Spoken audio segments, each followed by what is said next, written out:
Oh. Na. Yan. Pala, yun ang kulungan. Yan.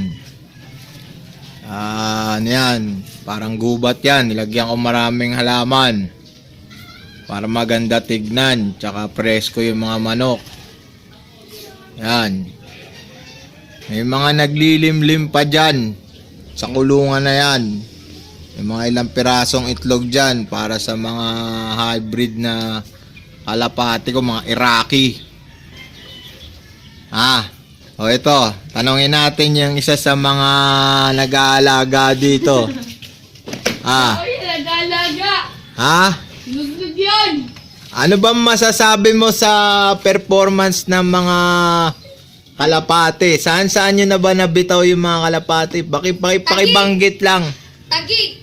Ano pa? Ating Cavite. Ano pa? Saan pa nabitaw? Sa Wawadam. Oo. Sa SM. Dinala nyo ba yung mga motor na yan? Nagamit nyo na ba yan?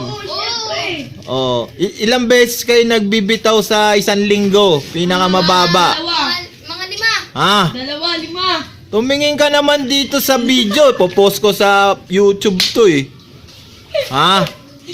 Ilang beses kayo nagbibitaw sa isang linggo? 4. Tapos anong pinakamalayo na bitaw nyo na? Bitaw nyo na ba ng Baguio, Ilocos yan? Di pa. Oo. Yung iba nabitaw na, yung iba hindi pa nabitaw. Sige. Siya ng mataas. Tungkol naman sa patoka, gaano ba karaming mga mga vitamina binibigay nyo? Mga gamot, tsaka mga ano? Ang bato ka, umabot ng 10 kilo kada linggo. 10 kilo kada linggo. Tama.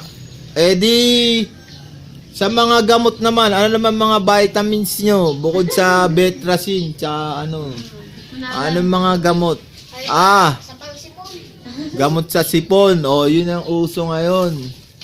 Sige, tanding na natin yung mga ibang mga paano So, lahat yan, ito, paitlogan, tapos yung kabuuan yan, yung pinakakulungan ng kalapate.